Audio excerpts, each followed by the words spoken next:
Olá, boa tarde. Domingueira do Leão, dia de Páscoa, que coisa maravilhosa. E não é pelo chocolate, não é por nada, é pela oportunidade do encontro, das reflexões, dos abraços, ainda que virtuais, mas estamos chegando juntos. Tudo bem com você? Espero que sim. Hoje a gente vai ter aqui uma belíssima de uma surpresa, porque vamos ter o nosso muito amado Emmanuel, que vai fazer a nossa palestra aqui sobre a maior figura deste universo, Jesus. E, além disso, vai ter surpresa, sim. Eu vou só abrir aqui um texto para a gente dar uma lida bem rapidinho, que eu não quero de jeito nenhum tomar o tempo desse garoto, porque ele vai trazer aqui coisa muito maravilhosa para a gente. Então, eu preparei aqui, como eu tenho feito ultimamente, inclusive eu posso até confidenciar aqui uma coisa. Quem é daqui de Natal, da minha idade ou mais um pouco, deve se lembrar de um senhor espírita chamado Luiz Curcio. Seu Luiz Curcio era uma figura, para mim, ele era muito emblemático. Ele entrava na Federação Espírita do Rio Grande do Norte, ele quase sempre chegava faltando 1 ou 2 minutos para começar, ele entrava, se sentava, ele se sentava à mesa, normalmente do lado, no caso, do meu lado direito, ele se sentava na ponta do lado esquerdo, sempre ali, impressionante. E ele sempre chegava de paletó, não havia perigo dele chegar de camisa, não, era paletó. E seu Luiz Curcio, então, ele se sentava ali, e ele só cumprimentava as pessoas assim, só balançando levemente a cabeça. Ele era uma pessoa extremamente formal, mas de uma simpatia, quando você conseguia conversar com ele, ele era de uma simpatia transbordante. Mas quando você via aquela figura lá na mesa, era sério, sereno, mas assim, mal se mexia. E eu admirava ele por isso, por esse estilo que ele tinha, mas ele tinha outra característica.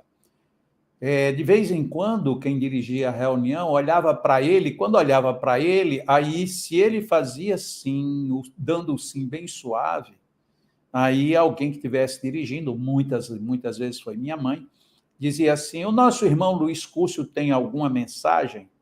Aí ele se levantava, enfiava a mão aqui no bolso da algibeira aqui do paletó, e aí tirava um calhamaço de papel, ele psicografava, e aí ele lia sempre ali uma mensagem.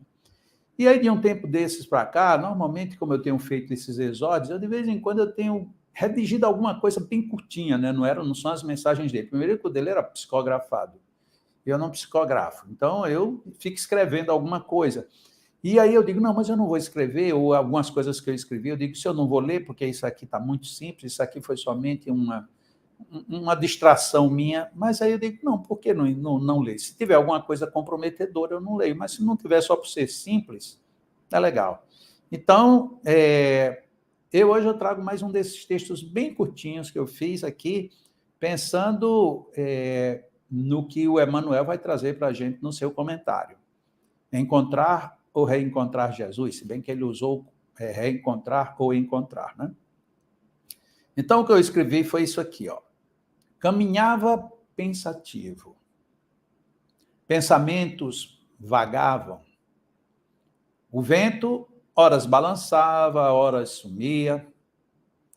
Quis me lembrar do que me preocupara tanto no dia anterior e nada. Fiz do querer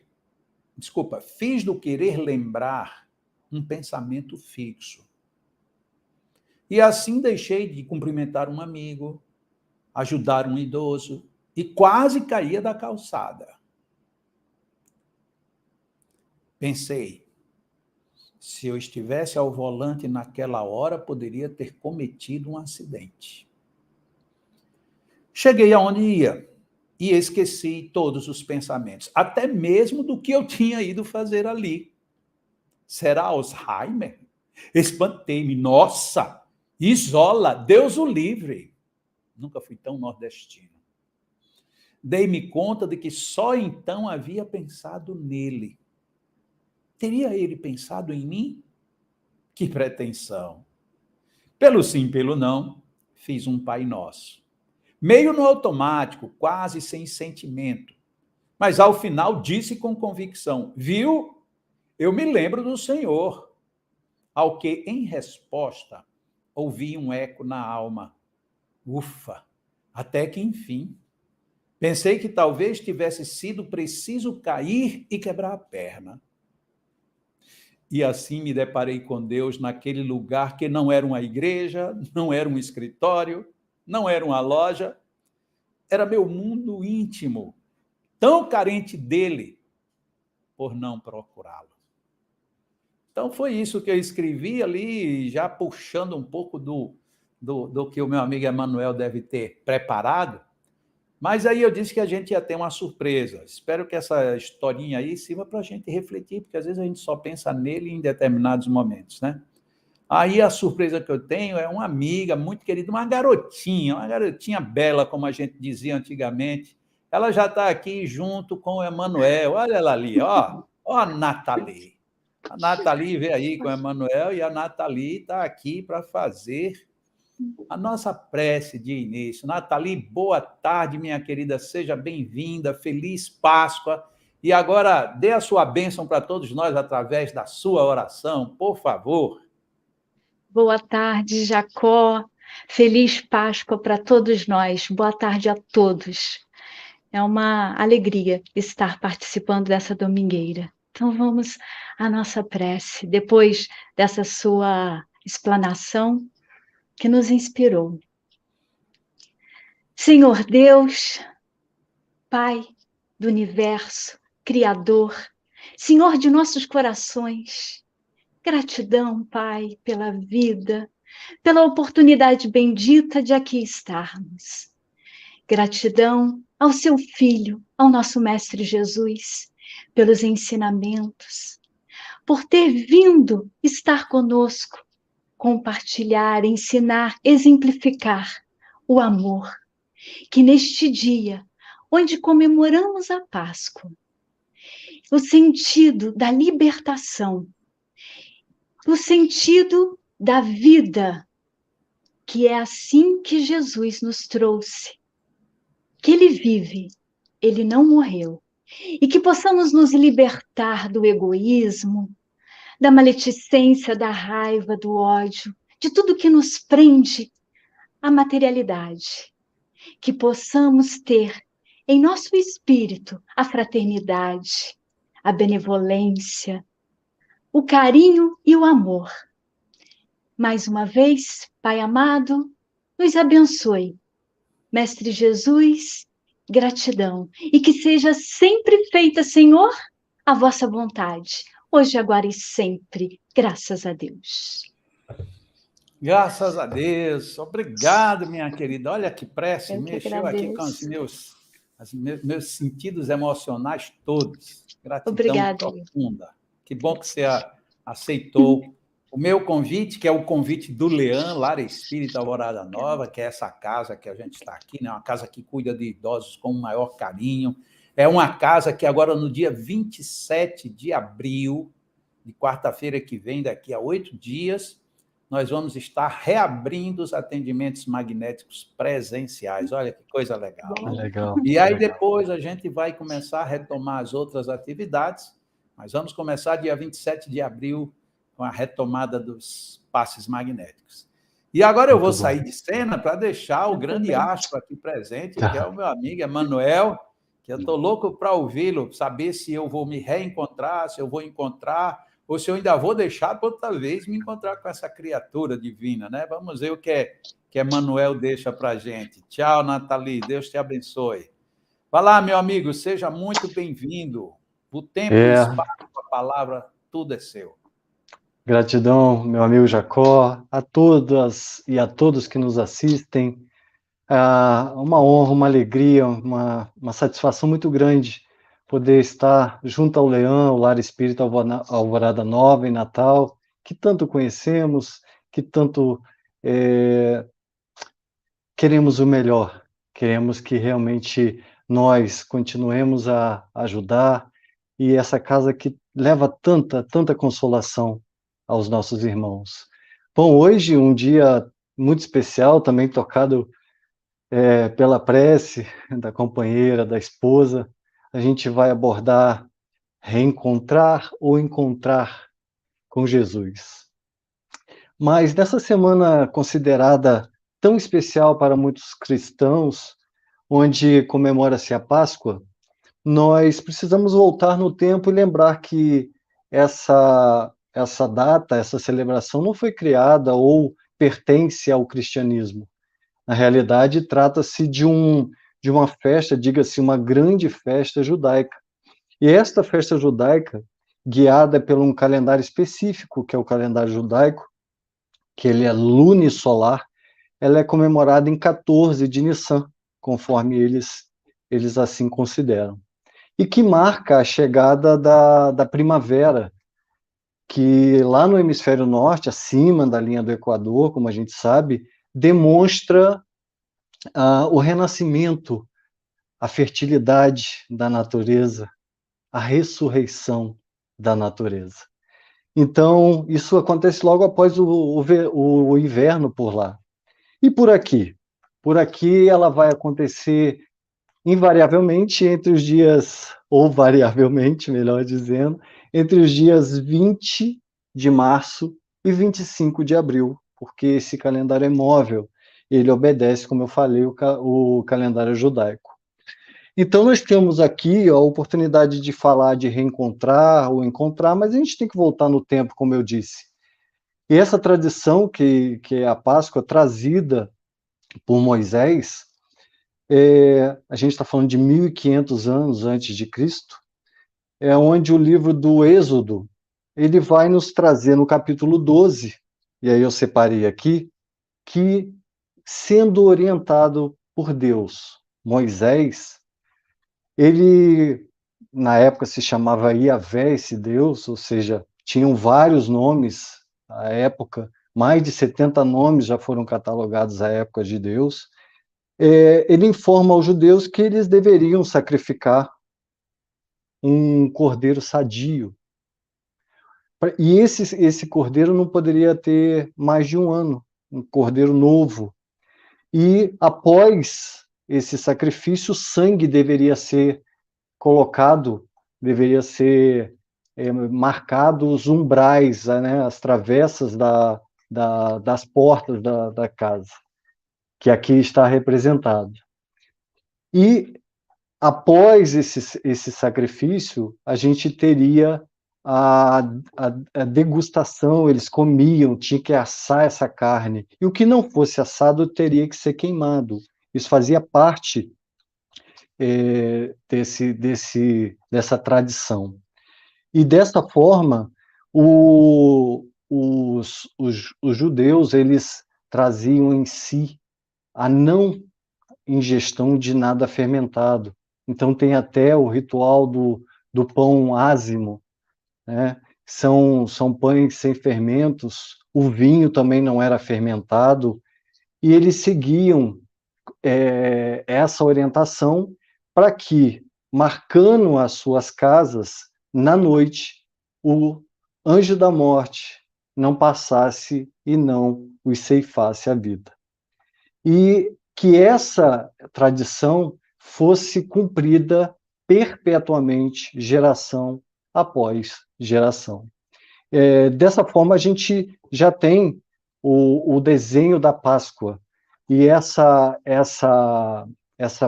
festa, essa comemoração, ela tem um significado interessante, porque na época muitos peregrinavam até Jerusalém para participar dessas festividades, e eles levavam as oferendas a Deus lá no templo.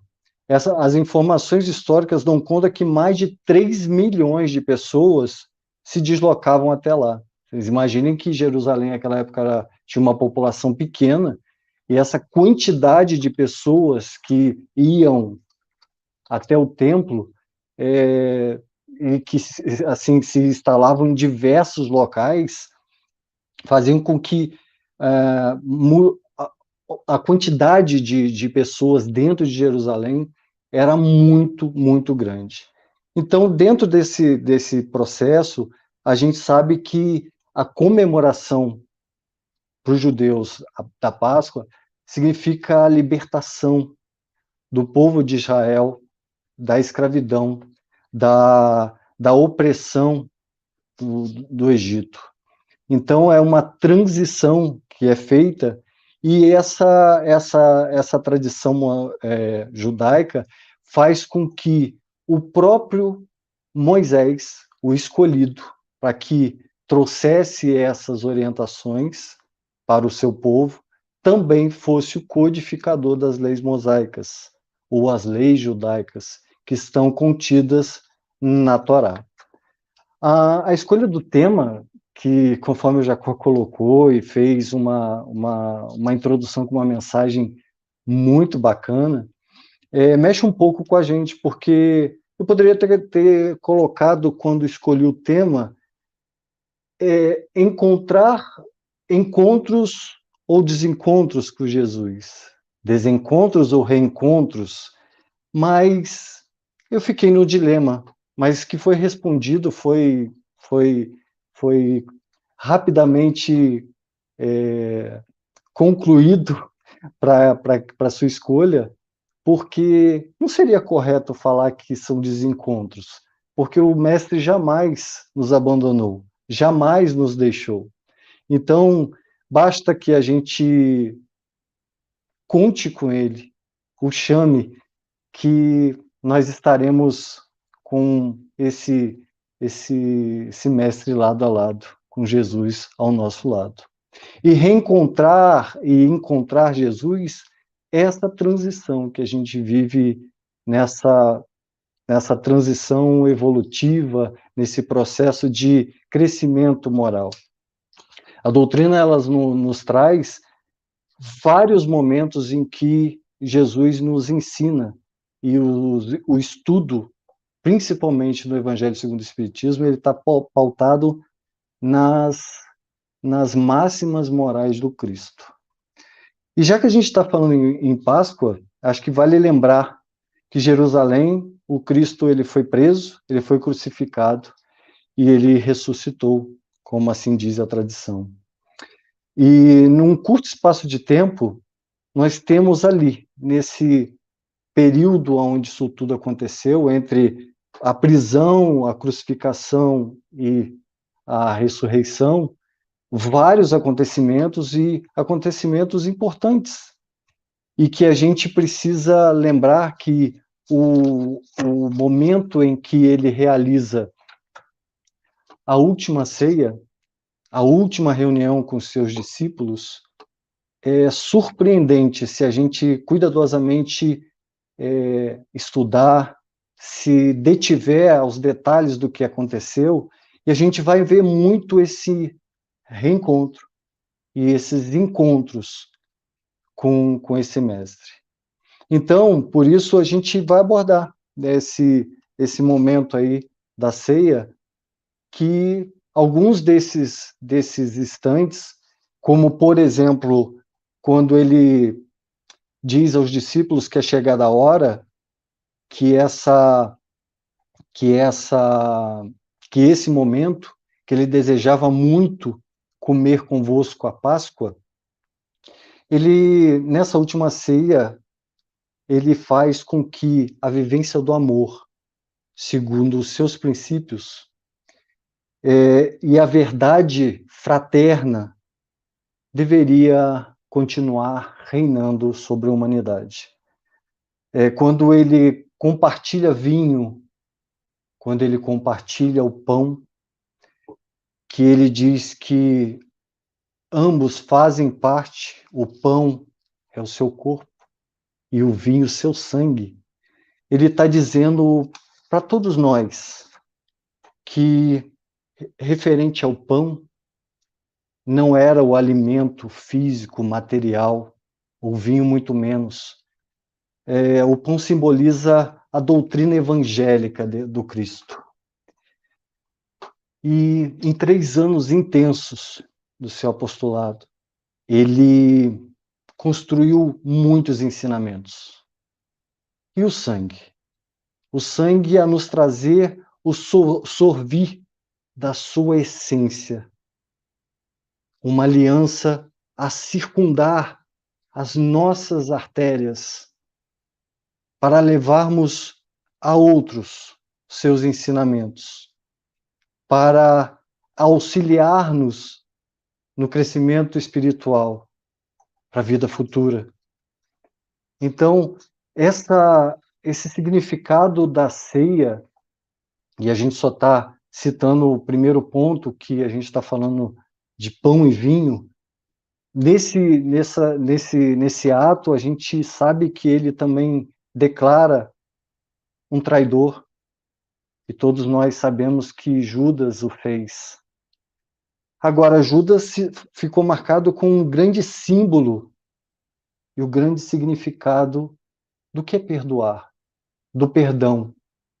Porque trair Jesus, se a gente considerar que a invigilância faz isso conosco, muitos momentos a gente acomete essa traição com nós mesmos, dos nossos princípios, não vigiando, sendo descuidado, sendo invigilante e fazendo sobrepor a vaidade, a ostentação, o desejo da compra constante, às vezes até sem necessidade. E Judas, ele não entendeu que a mensagem era cristã, e ele foi levado pelas vicissitudes, pela ganância, meio que traduzindo um pouco o que hoje, há mais de 20 séculos, acontece. São símbolos importantes para esses reencontros com o Mestre. Nesse momento também da grande ceia, da última reunião, ele fala do advento, o advento de outro Consolador, que ele diz que se me amardes, eu guardareis os meus mandamentos, e eu rogarei ao Pai, e ele vos enviará um outro Consolador, para que fique convosco, o Espírito de verdade, fique para todos sempre. Nós estamos passando por alguns momentos para dizer que o Espiritismo realiza o que Jesus disse como Consolador, o Consolador prometido, o conhecimento das coisas, fazendo com que o homem saiba de onde vem, para onde vai. E o que ele está fazendo aqui, nesse plano terreno?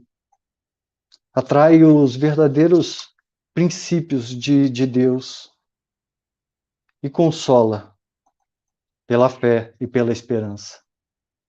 Nós vemos que quando ele fala do vinho, ele fala do pão, ele está tornando o que a igreja nominou como a Eucaristia, para que cada um de nós tenhamos consigo a essência do seu Evangelho, como eu frisei, e o seu sangue circulando dessa boa nova, dessa máxima moral que ele deixou como ensinamento. Nesse mesmo momento da ceia, acaba acontecendo uma contenda. E é interessante que Jesus, ao escolher os seus discípulos, o seu RH, né? Ele não ficou escolhendo os melhores, ele não ficou escolhendo o perfeito, até porque não existia e não existe, salvo o Mestre. Ele foi trazendo para o seu ministério, para a sua convivência, pessoas que eram do cotidiano, pessoas que pescavam, pessoas que cobravam impostos, vários, com várias imperfeições, para procurar transformá-los. E dentro dessa reunião da ceia, acontece o que eles chamam de uma contenda, dizendo que entre eles sabendo do que o mestre já anunciara, que era chegado o momento, eles começaram a dizer, bom, mas e agora quem será o maior? E Jesus, olhando com um maior olhar de piedade, disse-lhes que o maior será o menor no reino de Deus. O maior discípulo é o que se torna o servidor. É aquele que está pronto a servir o seu próximo. E ele traz uma inovação. É dentro desse momento que ele toma de mão uma toalha e coloca um momento que a mim marca muito. Acredito que a todos os amigos também, que é o lava-pés. Porque ele começa a lavar os pés dos seus discípulos, ao ponto de Pedro se aproximar e dizer: Senhor, mas tu lava-me os pés a mim? Respondeu Jesus, dizendo-lhe: o que eu faço não sabes tu. Agora tu sabes, mas ainda saberás depois. E Pedro disse: nunca me lavarás os pés. E Jesus disse: se eu não te lavar, não terá parte comigo.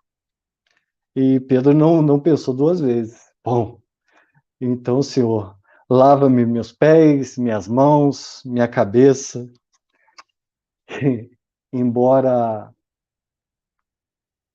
a gente saiba que ele estivesse mostrando ali um profundo exemplo de humildade, ele coloca-se numa posição como servo. E ele faz testemunhar às criaturas uma suprema lição de humildade, demonstrando ainda que na coletividade cristã o maior para Deus será sempre aquele que fizer o melhor para todos. E o maior para Deus será o que menor aparecer. Da mesma forma que quando ele envolve o corpo numa toalha, reproduz Jesus uma forma de agir dos senhores, dos doutores da lei, dos donos de escravos, a colocar ali toda a simbologia de um escravo do amor, da fraternidade, trazendo que, para cada aquele momento ali, se posicionar num ponto mais baixo do corpo, que é o ponto que nos leva a várias direções, para que a gente tenha condição de, ao lavar os nossos pés e dos nossos semelhantes, possamos também começar um novo caminho, numa direção melhor, num caminho melhor, se estruturando para que sejamos servos, mas com humildade, sem nenhum tipo de vaidade em aparecer aqui ou ali, para quem quer que seja. Ele dá uma lição na direção da melhor escolha, do melhor caminho. Então, Jesus destaca o tamanho da confiança no seu amor e na sua proteção.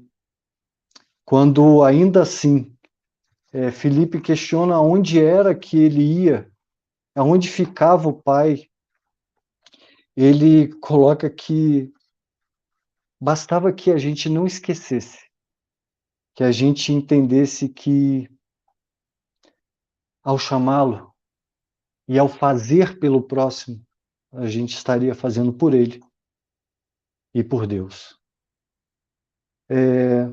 Reitera o maior mandamento, que amarás o Senhor teu Deus de todo o coração e amarás o seu próximo como a ti mesmo, pois ele é o caminho, sim, o caminho reto.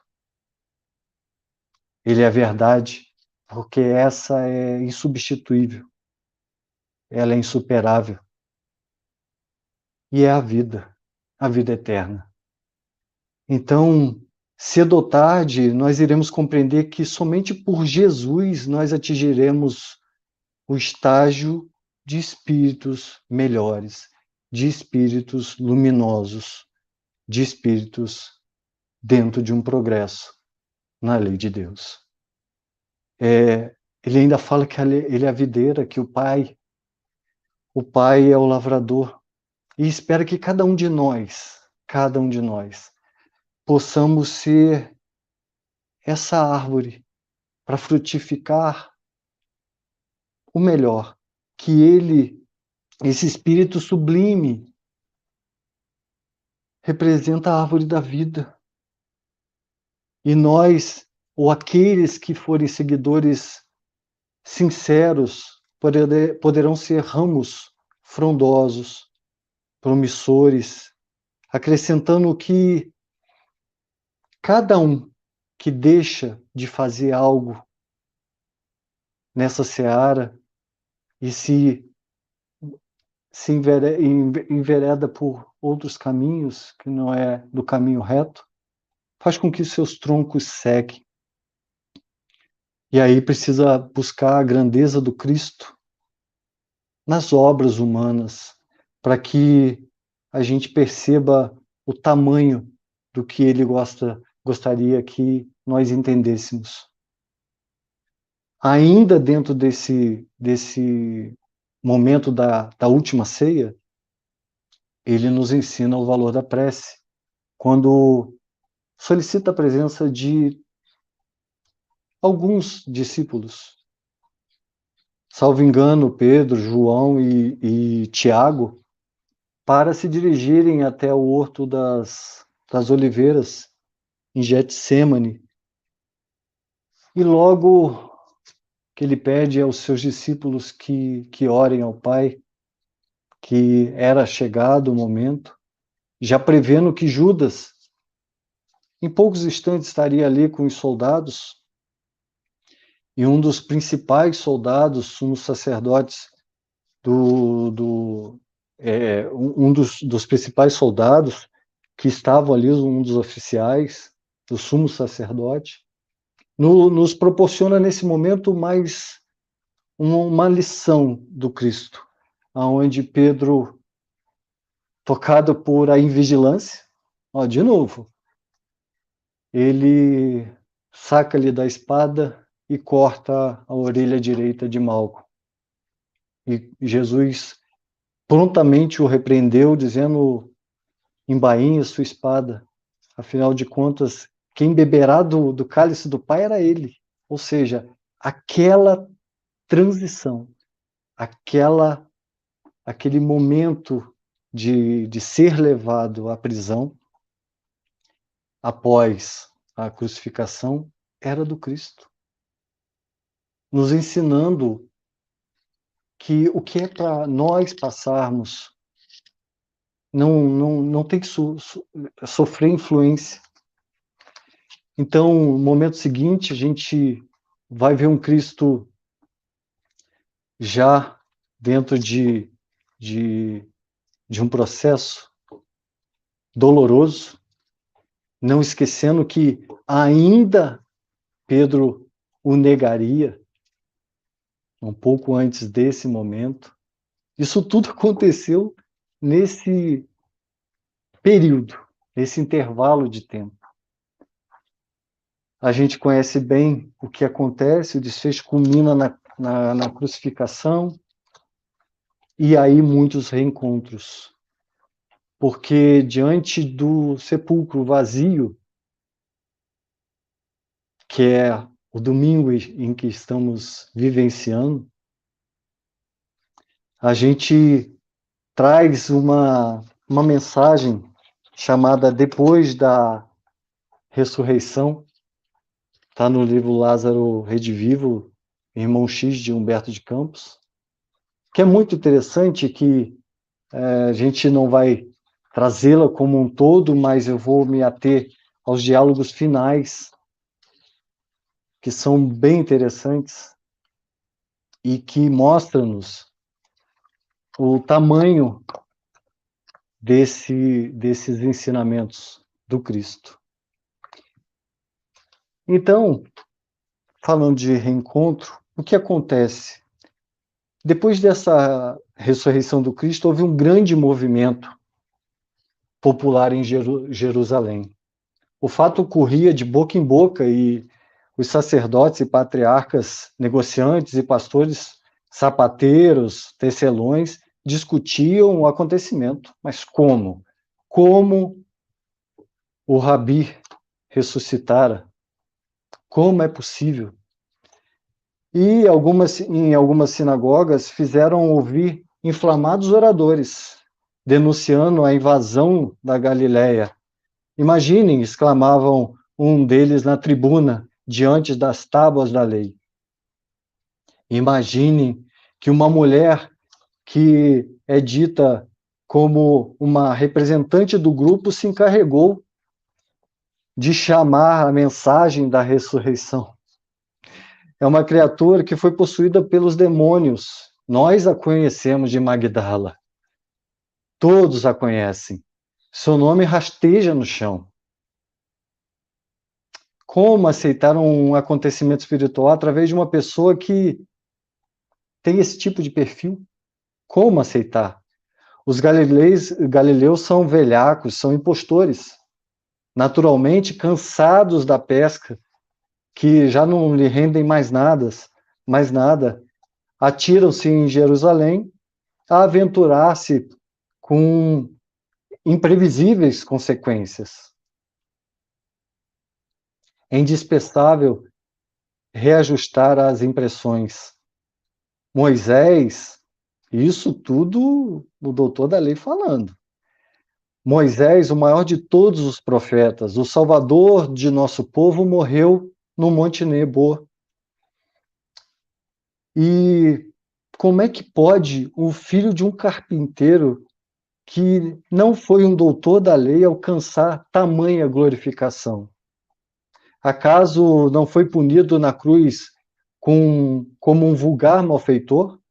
Se os grandes profetas da raça que se mantêm sepultados em túmulos honrosos não se fazem nos céus, como esperar a divina demonstração de um homem comum, crucificado entre ladrões, na qualidade de um embusteiro, de um mistificador? A argumentação era sempre ardente e apaixonada. Eles estão defendendo o que sempre fizeram, né? Na sinagoga em que se congregavam os judeus da Bataneia, outro orador tomava a palavra e criticava abertamente. Onde chegaremos com a ilusão do regresso dos mortos? Estamos seguramente informados de que o caso do carpinteiro nazareno não passa de um embuste, de um mau grado. Soldados e populares viram os pescadores galileus subtraindo o corpo no túmulo depois da meia-noite. E em seguida, como é de presumir-se, mandaram uma mulher sem classificação nenhuma começar a faça no jardim. E cerrando os punhos, ele brandava. Os criminosos, porém, pagarão. Serão perseguidos e exterminados. Sofrerão os suplícios dos traidores. Apenas lamentamos que José de Arimateia, que todos nós sabemos que era um discípulo oculto de Jesus, ilustre homem do Sinédrio, esteja envolvido no desprezível assunto. Infelizmente, o túmulo execrável situa-se em terreno que lhe pertence. Não fora isso, iniciaríamos hoje mesmo a lapidação de todos os culpados. Lutaremos contra a mentira, puniremos os que insultam todas as tradições veneráveis, honraremos a lei de Israel. E as opiniões chocavam-se em toda parte, com fogos acesos.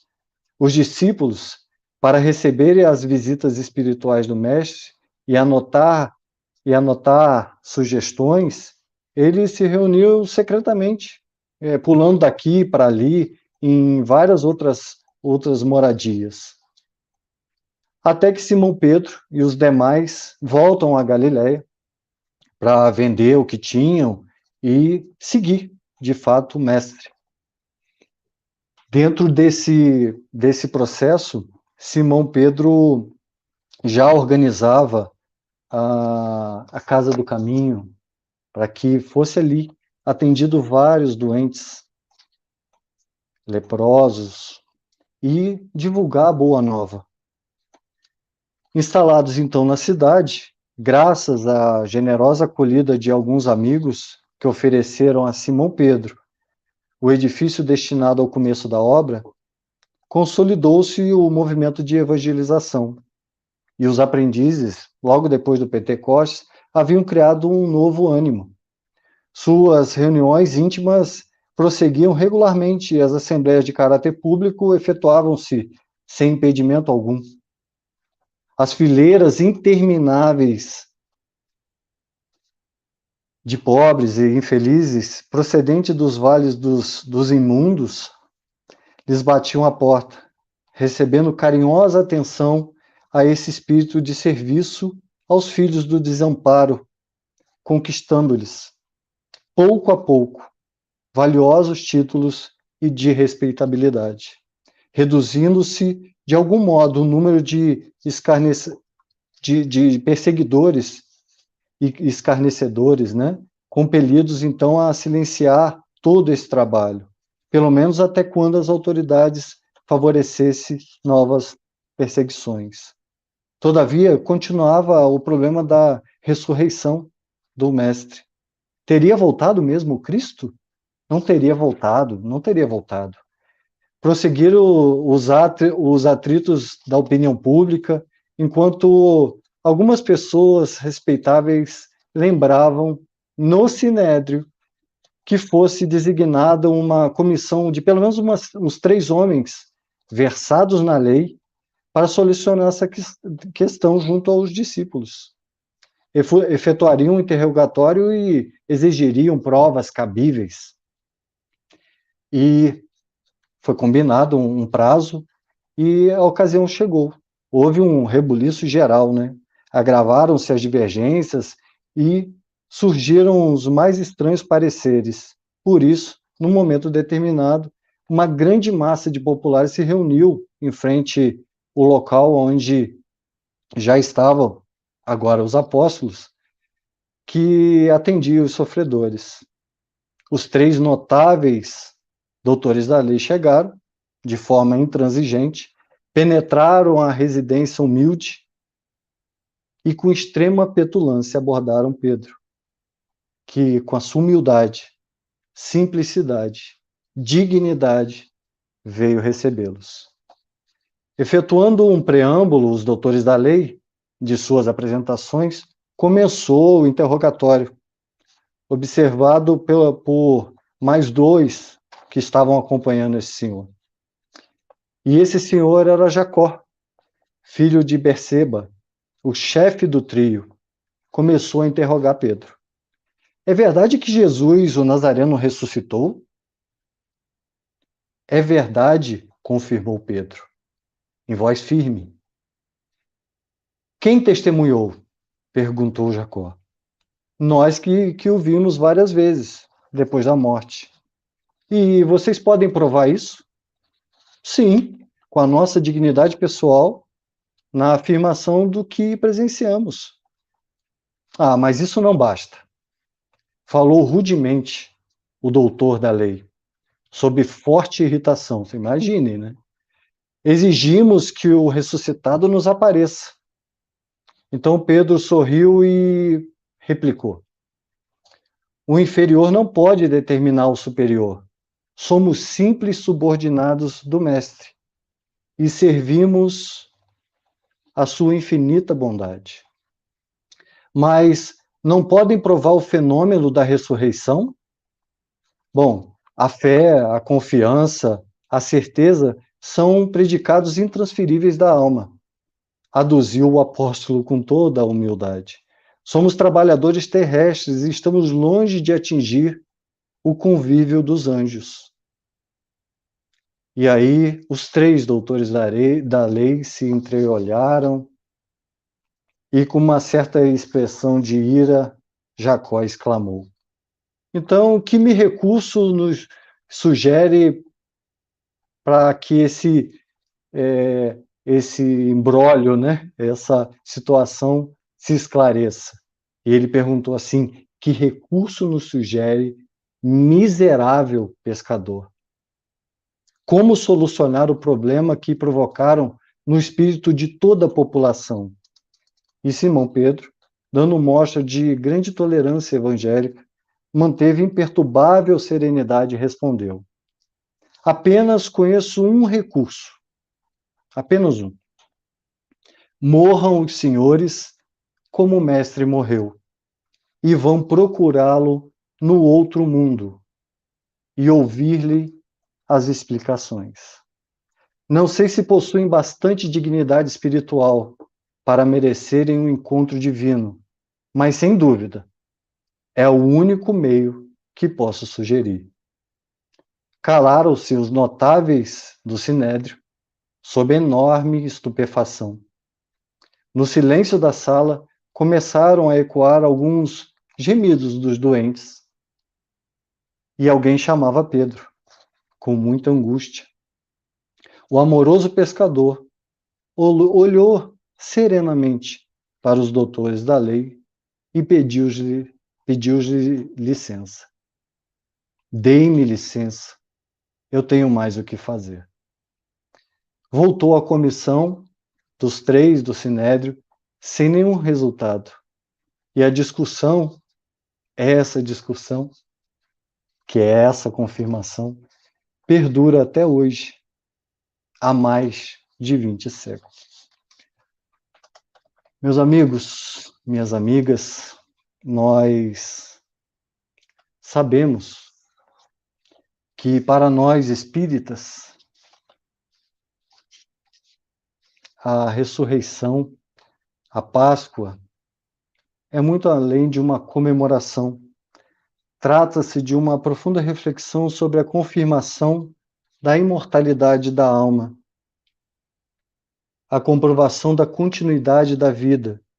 Jesus demonstrou que se pode executar homens, mas não se consegue apagar as grandes ideias renovadoras, consoladoras. O marco para todo sempre do verdadeiro amor pelo próximo e a valorização de cada chance no processo reencarnatório. Amigos, é preciso analisar, buscar entender toda essa trajetória, o processo como um todo, desde as primeiras páginas escritas do Evangelho do Cristo, nos seus ensinamentos, até hoje, até agora, até cada domingo de Páscoa, até amanhã. E como o próprio nome diz em hebraico, Páscoa significa Pessa, passagem. A gente pede que a todas e todos que nos presenteiam com a sua presença nessa ceia pascal, nesse estudo, nessa reflexão, e que em função da pandemia ou por uma outra razão tiveram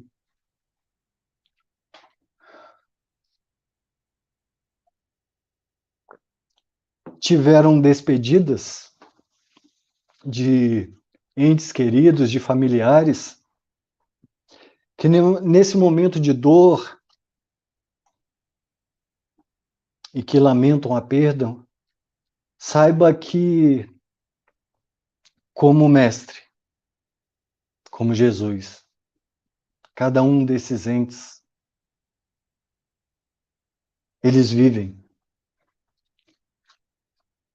E como mestre mesmo, nesse reencontro e nesse encontro nos possibilitou e nos possibilita, é desatar os nós, quebrar as correntes, e que essa força gigantesca ali atrás, esse sol, essa energia, essa luz chamada Jesus, possa viver em nossos corações e celebrarmos a Páscoa a cada dia. Tiremos o mestre da cruz, porque lá foi só aquele momento. Ele vive, como disse a prece da Nathalie. A morte, ela existe, lembrando uma palestra também que eu vi, mas mortos não. Jesus não morreu da cruz, ele morreu na cruz. E ele declamou o amor, a compreensão, a humildade. E a nós cabe as nossas obras. Nossa travessia do Mar Vermelho, da reencarnação, nos libertando de nossa escravidão, composta pelo orgulho, pela vaidade, pelo ódio, pela ganância. Tudo isso e muitas outras vicissitudes, liderada pela chaga maior, que é o egoísmo. O senhor Allan Kardec, ele resume a autoridade de Jesus através da natureza excepcional do seu espírito e da sua missão divina. É verdade, cada um segundo as suas obras. E que brilhe a vossa luz, mas desde que tenhamos obras. Porque sem obras haverá somente a escuridão. Sigamos nesse chamamento, porque o reencontro e o encontro só depende de cada um de nós. Agradeço ao Jacó pela oportunidade. Agradeço a cada um que permitiu que a gente adentrasse aos seus celulares, aos seus computadores, à sua casa, aos seus ouvidos, aos seus corações. Que a Páscoa seja celebrada todos os dias como um marco de libertação. Nossa libertação dos ensinamentos que o Mestre nos legou. Muito obrigado. Deus nos abençoe. E até a próxima, se Deus quiser. Ô, seu Emanuel, coisa boa ter você aqui, viu? Igualmente, Boas Jacob. reflexões, favorece a que a gente viva uma Páscoa, ainda que aí no nosso símbolo aí tem um ovinho lá em cima formando o pingo do i, a gente sabe que a essência não é necessariamente essa, a essência é outra, como muito bem colocou o amigo Emanuel. Que bom, meu irmão, muito, muito precioso. Muito obrigado. Só para concluir, você que está aí, você está preocupado com ovo de Páscoa? Sim? Ovo de Páscoa, de chocolate mesmo, está preocupado com isso? Ah, porque você pegou alguns para distribuir entre as pessoas que não têm o que comer. Não tem nem arroz, nem feijão, e você vai levar o ovo de Páscoa para elas. Já levou? É uma forma boa da gente valorizar esse ovo de Páscoa, sabia? Porque se a gente simplesmente come, já está farto de todo tipo de comida, a gente vai somente colocar um pouco mais de toxina, né? Mas para quem está com fome, um ovo de Páscoa pode simbolizar mesmo Jesus chegando na sua casa. Ah, mas Jesus não é matéria, Jesus não... Sim, mas quantas pessoas estão neste momento, passaram essa semana toda dizendo, meu Deus, será que eu não mereço ganhar nem um pedacinho de chocolate? Quando chegar o pedacinho de chocolate, quando chegar o ovinho de chocolate, não vai ser o alimento só, vai ser todo esse simbolismo, toda essa espera, toda essa ânsia de ser ouvido pelo Senhor. Pense nisso. Se não deu tempo nesta Páscoa, se não dá tempo ainda hoje, pense nisso também, porque às vezes a gente ouve muito, acho que 99% do tempo a gente ouve dizendo que o ovo da Páscoa, o símbolo da Páscoa, a festa da Páscoa, o jantar da Páscoa, o encontro da Páscoa, o feriado da Páscoa, a gente ouve tudo isso. É uma verdadeira massificação. E Quando a gente chega, às vezes, num ambiente mais voltado ao sentido religioso, a gente, em vez de ouvir assim, vamos fazer disso algo maior, a gente o que faz? A gente derroga. Não tem para que ficar jantando, não tem para que ficar se movendo, não tem para que distribuir ovo, coelho não tem nada a ver com Páscoa. Ou seja, em vez da gente se preocupar em levar a Páscoa boa para os outros, a gente está destruindo aquilo em que algumas pessoas querem acreditar ou precisam acreditar. Eu estou fazendo essa colocação no final, tanto no meu nome pessoal, mas em nome do Leão. Porque o Leão, o Lar Espírita Alvorada Nova, você sabe, a gente tem a preocupação, a mente, o trabalho com os nossos idosos. O que, de certa forma, já é um belíssimo trabalho para quem conhece lá de perto, quem conhece a comunidade no entorno do Leão, sabe que tem muita gente necessitada e a gente procura desenvolver o melhor trabalho nesse sentido. Mas a gente poderia estar acomodado, dizer, não, mas nós já fazemos a nossa parte, nós já cuidamos dos nossos idosos. Mas eu, para não ficar falando só no Leão, eu vou me permitir aqui, para encerrar, dar um exemplo de um amigo que eu tenho na cidade de São Paulo. E vou até, sem ele querer, eu vou dizer o nome dele, Orlando Nussi. Orlando Nussi, ele faz campanhas durante o ano, campanhas de arrecadação. Quando tem Dia da Criança, tem centenas, milhares de doações. Quando chega Dia das Mães, quando chega Natal, quando chega Páscoa, e aí vai. Mas aí algumas pessoas disseram assim, assim é fácil, porque como ele conhece muita gente, então ele arrecada e aí depois distribui e faz o mise-en-scène da coisa. Não. Ele é o primeiro que doa, ele é o primeiro que se esforça. Ele escreveu uma série de 20 livros, toda a renda dos 20 livros, toda, foi voltada para esse tipo de assistência. Mas isso é porque ele é espírita, então a comunidade é espírita? Não! Ele apoia a comunidade de umas freiras lá que tem muita necessidade, católicas, e ele nunca chegou lá para falar de espiritismo.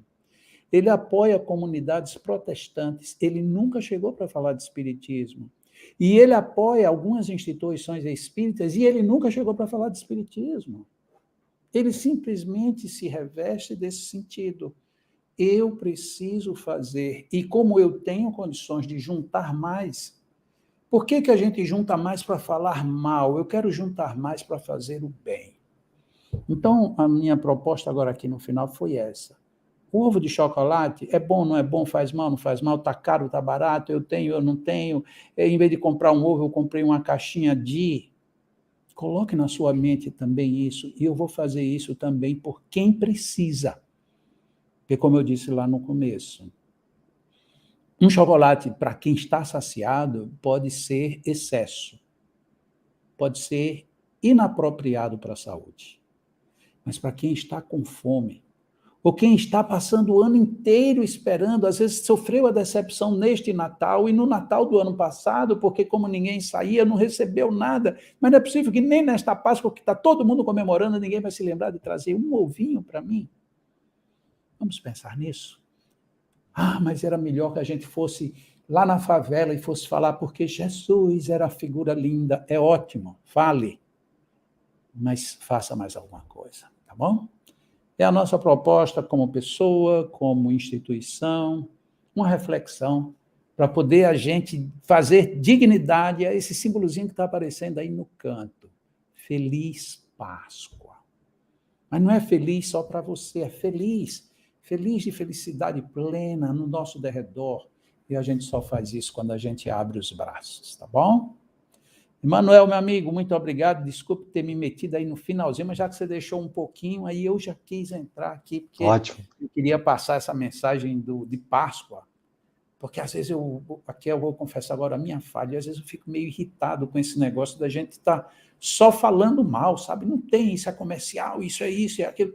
Então aproveita e faz disso uma coisa boa. Né? É o que a Sim, gente tem sim. que fazer. É o que a gente tem que fazer. Nathalie, eu sei que você está me assistindo. Um beijo muito grande para você. A gente agora vai fazer aqui a prece de encerramento. E se você quiser magnetizar a sua água, aproveita para a gente fazer essa magnetização agora. E você sabe que assim que terminar aqui, nós vamos ter o nosso Roberto Nunes aí, tocando Adelita para a gente. É uma música que eu adoro também. Eu até suspeito que tudo que ele toca eu gosto. Eu acho que mesmo que seja uma música que eu não gosto, quando ele toca, eu não sei o que tem esse pessoal do Rio de Janeiro, que parece que tem todo mundo mão e voz de primor. Tudo que esse pessoal faz é primoroso. Obrigado, viu? De Natal também. Deus, Senhor, Pai amado, amoroso, bom, generosidade absoluta, inteligência suprema, gratidão por mais esta domingueira, por mais estes momentos, por todas as bênçãos. Nós agradecemos muito pela vida, pelo dom da vida, por estarmos vivos, por vivermos e podermos ter no nosso dia mais uma Páscoa, onde refletiremos sobre tudo isso que nos foi colocado. Estamos nos reencontrando contigo, Senhor. Agora já não perguntamos, afirmamos. Estamos nos encontrando contigo, Senhor. Renovamos. E nesse encontro queremos estar totalmente tocados com a tua bênção, a tua inspiração, o teu exemplo. E no final da nossa domingueira, rogamos aos amigos espirituais que estão conosco em muitos lugares neste momento, que magnetizem nossa água. Que ponham nesta água os fluidos melhores que cada um de nós precisamos. E que o bem, a harmonia, a saúde e a paz nos envolva. Que usemos o nosso coração como a sustentação da nossa vida, mas o ritmo mais suave dele seja a expressão do amor que vai mais longe, envolvendo a todos, principalmente aqueles que mais necessitam do nosso amor. Abençoa-nos, Senhor. Gratidão imensa. E que tudo seja sempre muito agradecido por nossas almas. Que assim seja. Manuel, Nathalie, gratidão imensa. Muito obrigado, Uma boa Jacó. semana, um bom final de domingo, uma Páscoa maravilhosa. E vamos aqui para o nosso encerramento, para a gente poder curtir aqui o nosso amigo Roberto, que domingo passado nem deu para tocar nada com ele, mas hoje a gente vai tocar. Abração, queridos. Obrigado. Feliz Páscoa. Páscoa. Gratidão eterna.